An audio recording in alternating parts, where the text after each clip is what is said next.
Coming up on Bear News, did you know that UNC is growing? We will tell you in what new changes are coming next semester. Spring break is right around the corner and we have some awesome tips for traveling. Coming up in sports, both basketball teams face Montana schools to round out their season. March 1st marks the transition into meteorological springs, but we've already seen spring-like conditions through February. Is there more snow to come, or do we see more spring-like conditions? Stay tuned to find out. We've got all that and more on this episode of Bear News. Don't go anywhere.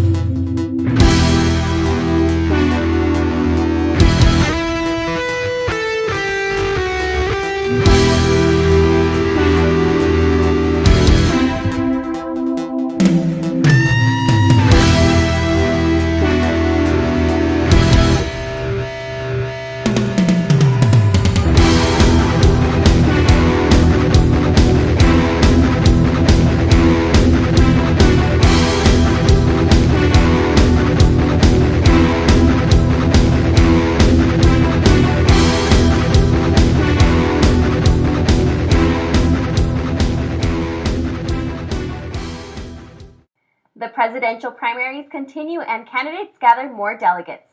But who will be the party nominees? It's still up in the air. Pundits said Super Tuesday and its gaggle of delegates would clarify the nomination picture. And for the Democrats, things are a bit clearer. After the March primaries thus far, former Secretary of State Hillary Clinton had more than twice as many delegates as Senator Bernie Sanders. Clinton has 1,221 delegates to Sanders' 571. A candidate must amass 2,382 delegates to win the nomination, but Clinton's total is padded by a massive lead in superdelegates. She has 461 superdelegates to Sanders' 25. Clinton picked up 87 delegates with her March 8th win in Mississippi and second-place Michigan finish. Sanders picked up only 4 delegates in Mississippi but got 65 by winning Michigan. The Republican delegate count is much closer. Businessman Donald Trump has more primary wins. He only leads Senator Ted Cruz by 99 delegates. Trump has 458 to Cruz's 359. Senator Marco Rubio is third with 151, and Ohio Governor John Kasich has 54. Numbers grew after March and 5th wins in Kansas and Trump also won 2 states on March 5th, but only picked up a net of 2 more delegates than Cruz in wins in Kentucky and Louisiana. Republicans selected delegates in Hawaii, Idaho, Michigan, and Mississippi on March 8th, with Trump winning Mississippi and Hawaii and Cruz winning Idaho. Trump picked up 71 delegates and Cruz 55. Ohio Governor John Kasich turned in his best showing since New Hampshire, picking up 17 delegates in Michigan. Rubio picked up no delegates in the March 8th primaries. UNC is expanding in a huge way, as in $73 million huge. This week I checked out the beginnings of the upcoming addition to our campus, or better known as the Campus Commons.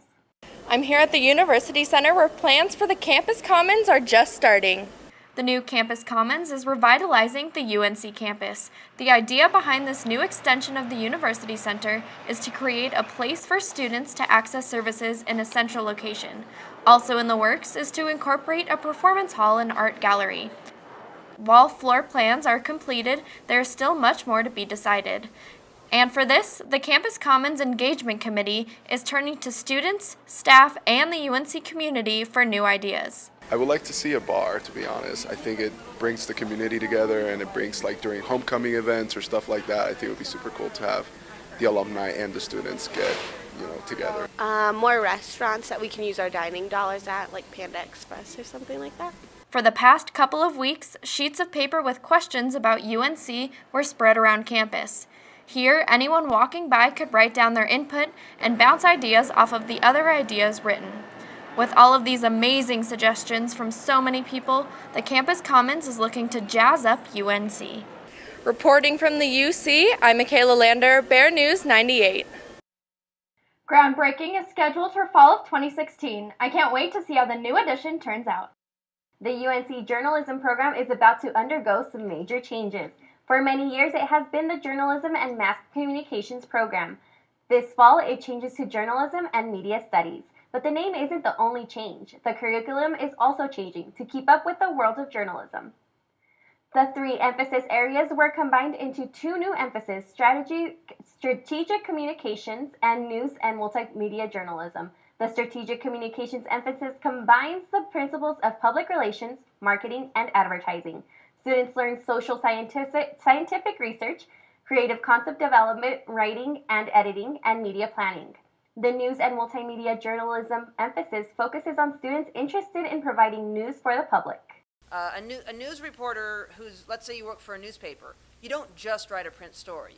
You've got to learn how to use a camera, you've got to learn how to take audio, you've got to learn how to write a story that's going to go online.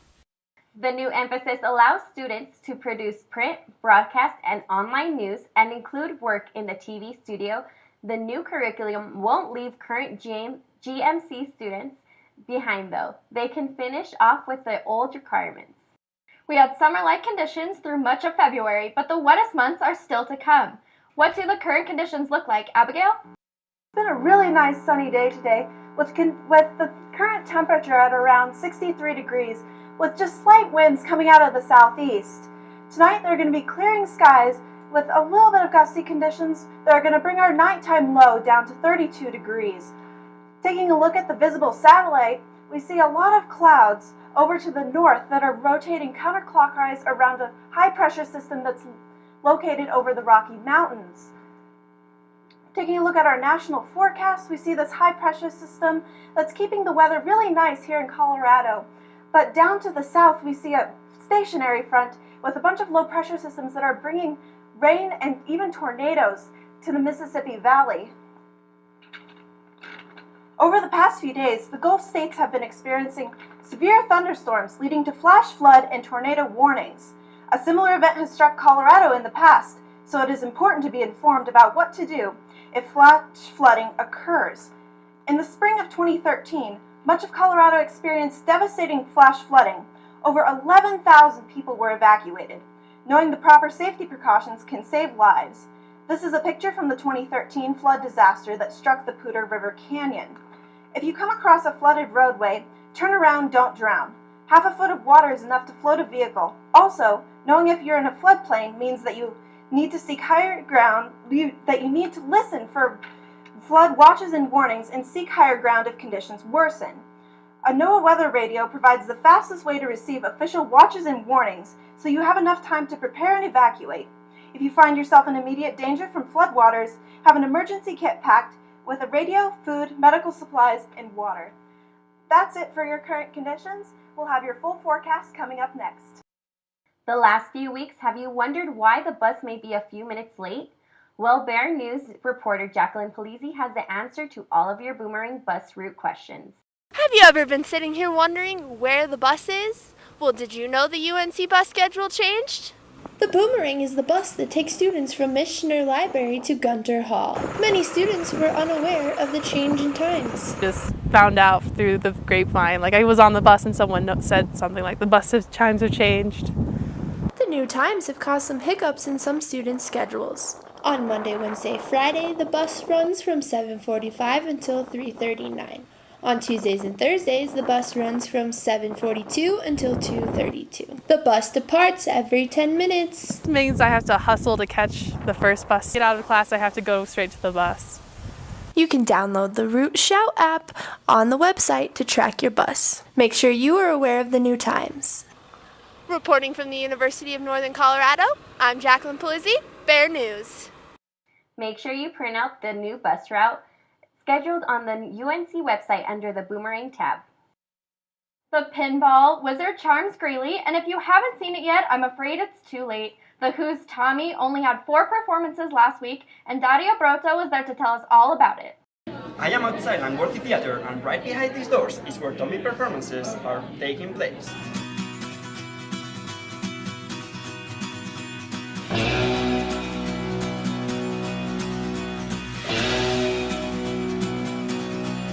Well, Tommy started as an album by the band The Who, and it was a concept album, and they turned it into a musical. He is the story of a young boy who has all of his senses psychologically blocked from witnessing a murder in the early stages in his life.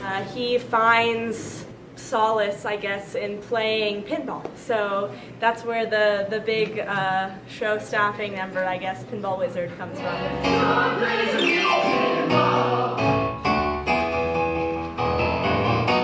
It takes you on a journey with him because it's kind of spiritual and kind of mesmerizing at the same time. We're very, very excited. We've been rehearsing from 6 to 10 p.m. every single night. Just any time you get this group of hungry artists together, it creates incredible work, and I really think that's what this product of a show is. That sounds amazing, but what was the favorite thing about the show? Oh, definitely the rock music. This music you can just sink your teeth into and just really rock out with it, and it's just really awesome to get to sing that genre and to do it justice with this band. My duet with my partner, Carly, it's been wonderful to work with her, and it's been wonderful to work with everyone, really, but she's kind of been a rock for me. Tommy is unbelievable. The music is insane. It's basically a rock show. There will be music and dances that you'll get to rock along with. It's amazing, it's thrilling, you will not be disappointed. Reporting from Langworthy Theater, Dario Broto, BearNews. Thanks, Dario. It really looked awesome, and for a second I felt like we were in Broadway. The game of soccer creates a common ground for cultures around the world, and virtual soccer is no exception. BearNews reporter Dallas Jackson tells us how Friday's FIFA tournament helps students unite. The FIFA Unity Tournament is officially underway, bringing students of all different backgrounds together for some friendly competition. The competitors attended Friday's FIFA tournament after signing up online or adding their name to a waiting list. The idea for the FIFA Unity Tournament came from UPC member Jose Nunez. My position was to, I guess, unite students from all cultures, backgrounds, ethnicities. The tournament is really, the purpose of it is just to bring students together, again, from all cultures and all, and just unite them with one interest, which is the FIFA tournament, which is also, a well-known game and a sport too, so. First place prize was a brand new PlayStation 4 console. The second place winner received a handheld PlayStation Vita, and the third place winner got 3 backstage passes to the spring concert. Games were set to 2 4-minute halves, and players could use any club or national teams to play with. Sophomore Fizel Ben Khaled won the tournament using his favorite soccer team, Real Madrid. Well, I've been playing FIFA a long time ago, and since the PS2, I guess, and this is PS4, as you see. And it's a beautiful game. I love playing FIFA, and I play for fun more than competitive. And yeah. Congratulations on winning your brand new PlayStation 4, Fizel. Reporting from the University Center, I'm Dallas Jackson, BearNews. If you missed your opportunity to compete in the FIFA tournament, don't worry, the excitement isn't over. UPC member Jose Nunez says he'd like to host a Super Smash Bros. Competition next. Coming up next, after the break, I'm sure you've heard of Zoe's Cafe, but do you know what makes them really unique? Stay tuned, we'll be right back. Welcome to my block party. Glad you can make it. The only triple doubles you get come with fries. Last time you blocked someone, you were online. I can do this all day. Your moves are just gay. Using gay to mean dumb or stupid, not cool. Not cool. Not in my house, not anywhere. It's not creative, it's offensive to gay people. And you're better than that.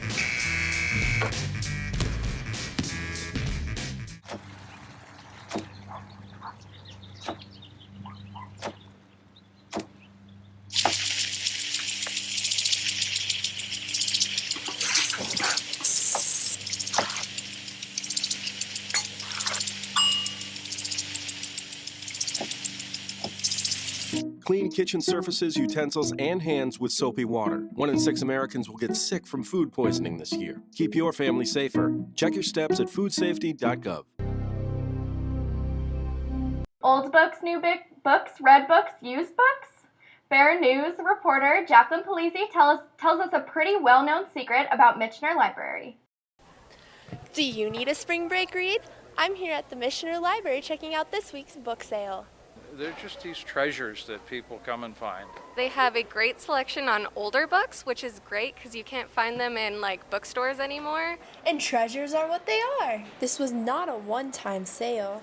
I kind of just walked into it the first Wednesday of that month, and so it took me by surprise. And then I found out through just signs everywhere that it was a monthly thing. You may ask how the library is able to do this each month. Well, People bring them by the box full. They're a donation. donations make it easy for college students to afford. It's a bargain, $2 for a hardback, 50 cents for a paperback, 3 for $1. There might be hidden treasures inside some of these books. Here's a paragraph about the fellow that I'm doing my research on and writing, eventually there'll be a book about him. Don't miss out on this opportunity to get cheap books and music. Reporting from the UNC Michener Library, I'm Jacqueline Polizzi, Bear News. Make sure you don't miss next month's book sale because you never know what treasures you might find. Heads up, Greeley, you never know when another flash mob might take you by surprise. If you happen to see children dancing through a crosswalk in downtown Greeley on Friday, well, not to worry. The dancers took part in the District 6 Art Walk that evening and celebrated young artists. 14 businesses opened their doors to showcase artwork from Greeley students and let the public take a look. The flash mob provided an extra dose of entertainment for the art walkers and gave some young dancers and anyone who wanted to join a chance to express themselves. The District 6 Art Walk featured 22 Greeley schools and more than 900 works of art. Critics agree, Touched with Fire is an intense, well-rounded drama. Here's Andrew Stiegler with a look at the new movie. Touched with Fire is a self-reflecting, beautiful picture that touches the soul. Katie Holmes and Luke Kirby are superb in this magnificent tale of two manic-depressive poets who meet while receiving treatment and quickly fall in love. Director, editor, and writer Paul Dalio creates an authentic take on not only what bipolar disorder, but also what it's like for others who deal with sufferers. For viewers who endure this disorder, it's sure to hit home. Don't. It's an eye-opener exposes one to a life that's almost unfathomable. Doctors diagnosed Dalio with a bipolar disorder when he was 24 years old, which helps him really capture the emotion of what it's like to with this disorder hanging over one's shoulder. Viewers can understand that feeling comfortable in your own body shouldn't be taken for granted. Although the movie revolves around a love story, Dalio does an excellent job of steering away from producing another typical sappy drama. Touched with Fire proves that although people struggling with this disorder may be incapable of dealing with everyday life, they can create extraordinary things, in this case poetry. The film pays tribute to Vincent van Gogh's painting Starry Night and signifies the masterpiece as a portrayal of Van Gogh's insanity.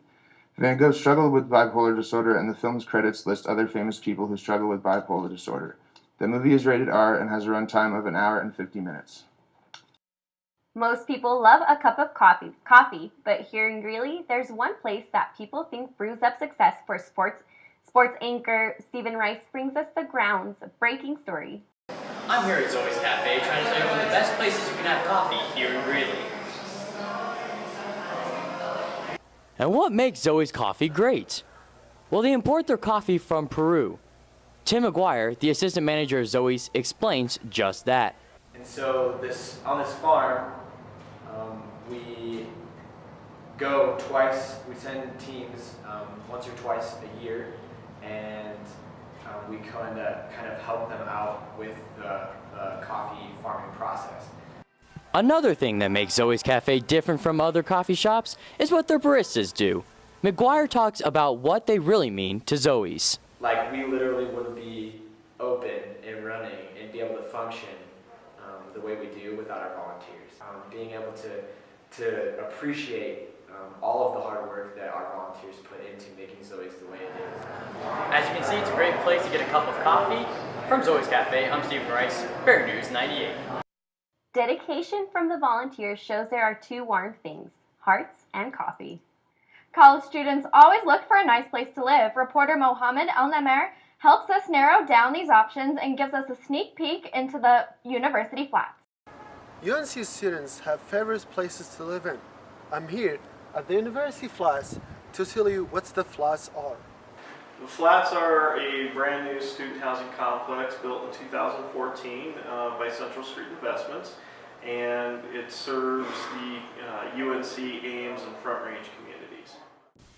In each college town, a student wants a place that is cheaper than the dorms to live in. Students start looking for apartments after their freshman year. Being a few blocks from UNC makes students like the Flats. Brian Heath tells us why. It's brand new, so everything is still really nice versus the places that have been around for 20, 30, or 40 years that really need to be updated.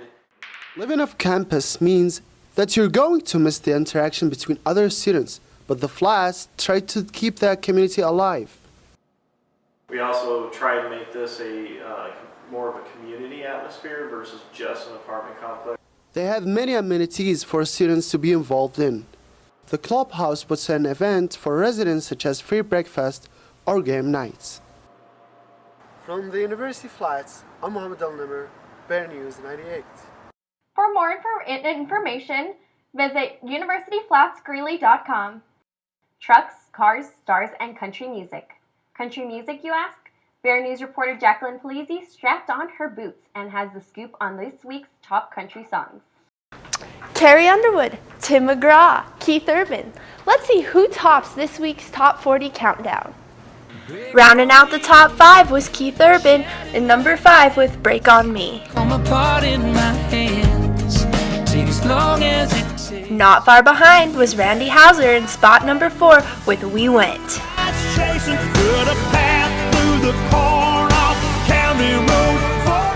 Coming in at number 3 is Heartbeat by the Queen herself, Carrie Underwood.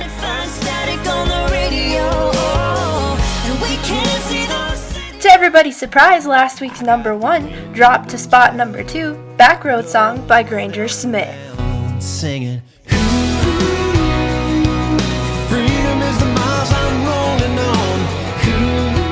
And finally, taking home all the marbles for this week is Kelsey Ballerini with her song, Dibs. If you got a heart that ain't afraid to love, ain't afraid to pray.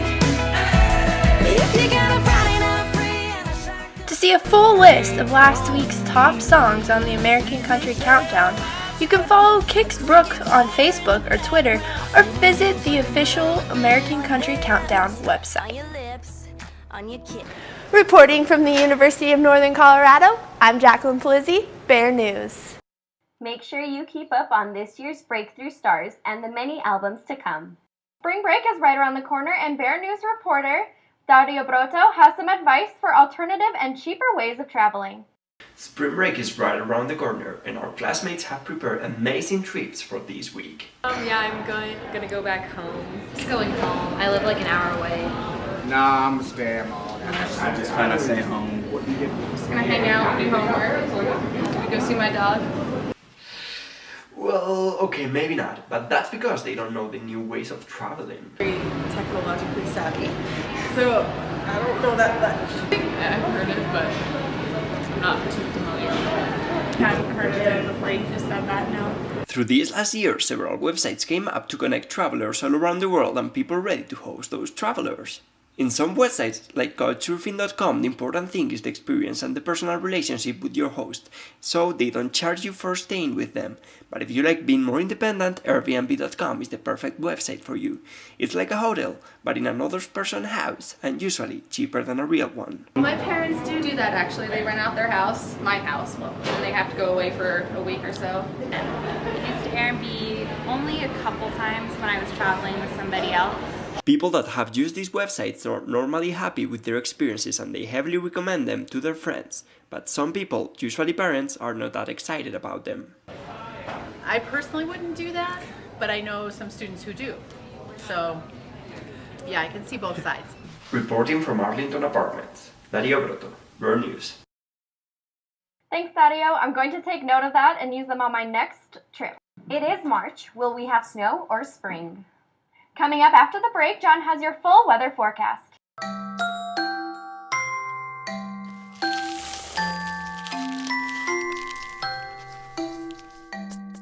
Kids will spend 8 minutes decorating their little brother.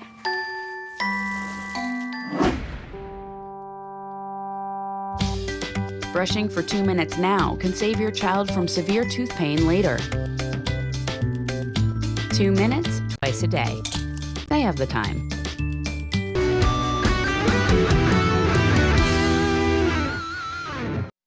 Taking a look outside right now, we have some beautiful conditions. We had a real sunny day, blue skies everywhere, just a few clouds up in the sky, but really a truly Colorado bluebird day out here in Greeley. But before we get to our full forecast, I want to highlight a few spring break destinations. Thanks to AccuWeather for putting together this wonderful graphic of popular spring break destinations. Starting with South Padre Island in Texas. Next week we'll start off a little bit chilly with temperatures reaching into the 50s on Sunday.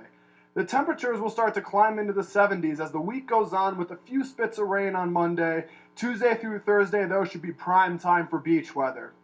Another popular destination is Daytona, Florida. The same system that will bring South Padre Island rain will move through Florida midweek, causing a brief disruption. The week will begin with upper 70s with sunny conditions for the most part, and the system will move through Wednesday with some rain and showers. Later into the week, the temperatures could become slightly cooler as the passage of the front will move through quickly. Moving on to Nassau in the Bahamas, there will be some spectacular island-like weather with temperatures sitting right in the mid-70s. You could expect a few rain showers as March is the wettest month for the Bahamas with nearly 10 days of precipitation in the past. Next up, Las Vegas, Nevada. What happens in Vegas stays in Vegas. Well, the unseasonably warm, summer-like conditions will not be there for long. The seasonal average for Las Vegas is generally around 60 degrees for this time of year, but through the weekend we could see those temperatures push into the 80s, but as the bulk of the week moves on into Wednesday and Thursday, the temperatures will drop down to the seasonal average of mid-60s with a nighttime low in the 40s. And our final destination, Cancun, Mexico. Better bring the sunscreen as Cancun will be experiencing sunny conditions with temperatures into the 80s and 90s. With nearly 90% of the average March days reaching 80 degrees in Cancun, it is set to be a spectacular forecast for spring breakers. On top of that, Cancun only experiences 3 days seeing any precipitation in the month of March, which paints the picture for clear blue skies.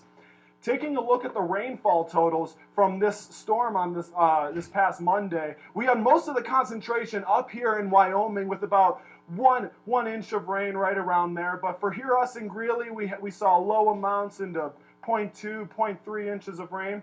But taking a look at the current temperatures around the country right now, we're seeing 40s for the Midwest, high 40s for the Midwest, and warmer conditions down in Oklahoma and Topeka hitting the 70s. But mostly 60s for us here on the Front Range in Colorado. Taking a look at today's records, we're sitting at a high of 65 today and a low of 29. And the average, we're sitting right about the seasonal average for this time of year. But remember, March 13th, daylight savings, make sure to spring those clocks forward. Taking a look at the ski report for some popular mountains. Copper's seeing 6 inches of new snow this past week, with Vail at 8 inches and Breckenridge with 7 inches of new snow this week, along with Keystone sitting at 7 inches too. But it looks like Copper has the deepest base right now for ski reports, so it may be best to hit there over spring break. Taking a look at the extended 5-day forecast, we're looking at sunny conditions for Friday. We might peak into the 70s just a little bit, so get outside on Friday and enjoy that warm weather while it stays. Over the weekend on Saturday and Sunday, we're seeing mostly sunny conditions, sitting right in the high 60s, so still be some pretty nice days. Some clouds may pass through. Coming into Monday, we'll see some more clouds roll through into the Greeley area, and then on Tuesday we could see some rain in the evening past 5 o'clock, maybe into the night. We could see that transition to a little bit of snow or freezing rain, but we'll have to see when that comes around. And now I'm going to throw it over to Steven for sports. What is life like after football? We'll give you a sneak peek into what Peyton Manning's future holds. Full highlights after the break. All right, give me a spot. You know my motto, safety first. They could be dangerous. I think we should call animal control. Animal control? to be safe. Don't worry. Just I got this. It's a new motto. You don't have to be perfect to be a perfect parent. There are thousands of teens in foster care who don't need perfection. They need you. Here's your check.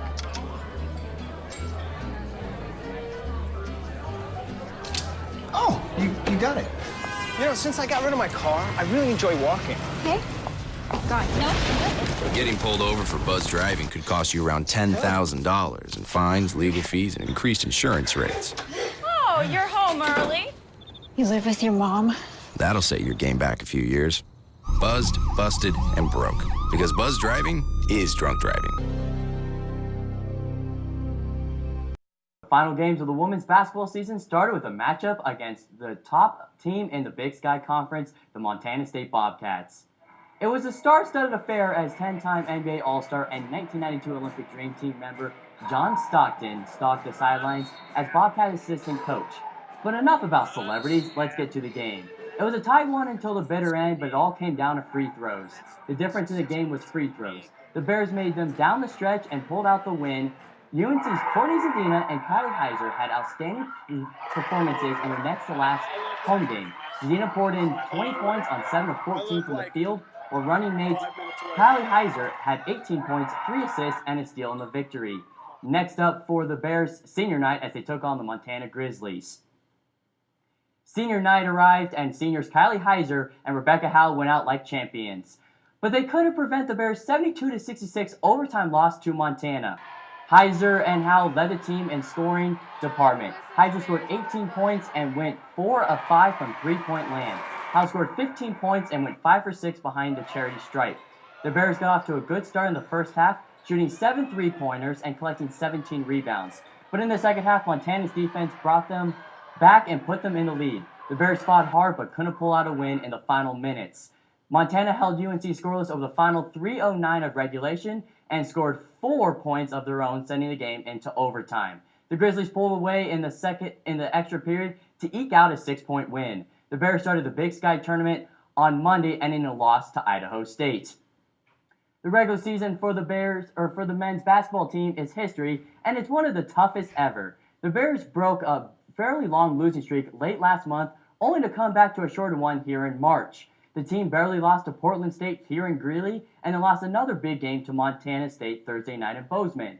It was a big conference matchup with a final score of 81-63. Freshman guard Jordan Davis led the Bears in scoring with 14 points. He also grabbed their 3 rebounds and had 3 assists. Freshman guard Miles Seward added 12 points and 3 rebounds off the bench. The Bobcats grabbed the lead early, and UNC went into halftime with a big deficit, 42-28. Despite grabbing more rebounds overall than the Bobcats, the Bears fell short in the second chance points category, 16-8. After the frustrating loss, the Bears traveled up the road for the final regular season game against Big Sky juggernaut Montana Saturday afternoon in Missoula. Thursday's frustration gave way to sweet victory Saturday as the guards Anthony Johnson and Jordan Wilson scored 46 points between the two of them, powered the UNC an upset win over Montana. That put the Bears into the Big Sky Conference tournament to face Portland State. The season came to an end with a 74-67 loss to the Vikings Monday afternoon. The turf fields were busy Saturday as they hosted a women's club lacrosse tournament. UNC opened the morning with a matchup against Colorado School of Mines. 3 goals in the first 5 minutes shot the momentum to the Ore Diggers. This momentum carried throughout the rest of the game as Mines defeated the Bears. The Bears tournament continued with matches against the University of Denver and Wyoming. In the 2 matches, the Pioneers throttled the Bears, but came back strong to beat Wyoming. The team rests up before they continue their season. One Bear is heading to the NCAA tournament after his performances in the Big 12 Conference Championships. Trent Noon qualified for the tournament at 197 pounds after his efforts this past weekend. Noon officially clinched a spot with a win Sunday morning over Jacob Smith of West Virginia. The senior finished the tournament at 2-2, but that's good enough for a shot. He competes from March 17th to the 19th. Best of luck to Noon as he finishes his last season as a Bear. As we all know, Peyton Manning officially retired this week. We know about his achievements on the football field, but what about off the field? According to Forbes, Manning was the 32nd highest paid athlete in 2015. At age 39, he racked in $27 million. $15 million came from his NFL salary, and the other 12 came from his endorsements.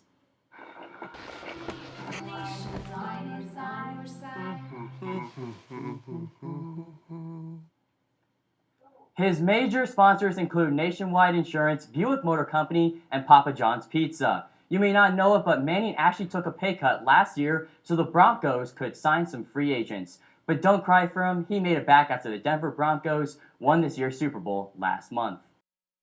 Thanks, Steven. Coming up after the break, what would you do with the 24 extra hours?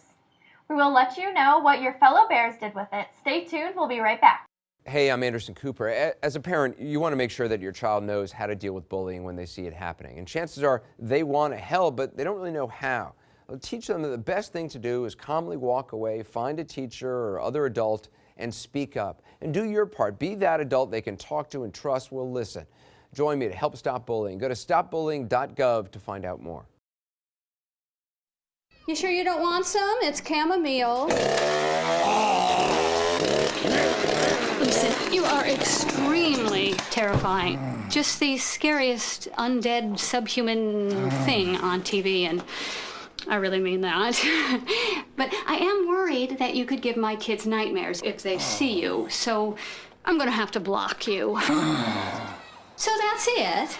Oh, and tell the zombies they're blocked too. As we all know, this year is leap year. That means we kind of had another day in February. So Bear News reporter Anna Monet found out what students did with their extra 24 hours. This year is leap year. That happens once every 4 years. And this February, students got an extra day. Let's find out what they're doing with it. Well, right now I'm actually writing a paper for class, so I'm just studying, trying to get some work in. And then I work later today, so I'll be doing that. And yeah. I'm going to be doing homework. I'm going to be taking advantage of it and studying and doing homework and trying to get ahead for spring break so I don't have to do. My plans for this leap year's extra day, to take a run because it's lovely outside, kind of windy, at the same time it's kind of relaxing, fresh, and to get my homework done for today. Those are my plans. Yeah. What are you going to be doing on leap year? Probably studying, going to class. That's pretty much it. What are your plans for this year's leap day? I'm just studying. Okay, well, awesome. Probably just studying. I'm a pre-nursing student, so I'm just probably going to go to tutoring and then study and then go to choir and come back and study. It is a typical Monday for me, so I'm studying, obviously, here in the library now, but The Voice begins tonight, a new season, so I feel like it's coming a month earlier, and I'm really excited to see it. Looks like students are putting today to good use. Hopefully all that studying pays off. I'm Anna Monet, reporting from the Missionary Library here at UNC. Bear News, Channel 98. Sounds like the Bears used this extra day to get ahead of their studies and take advantage of the nice weather. And that's our show for tonight. Thanks for joining us this evening. We will not be here next week because of spring break. We'll be back on March 31st. Until then, stay up to date on our Facebook, Twitter, and Instagram, Bear News 98. Be sure to like us. Have a great week.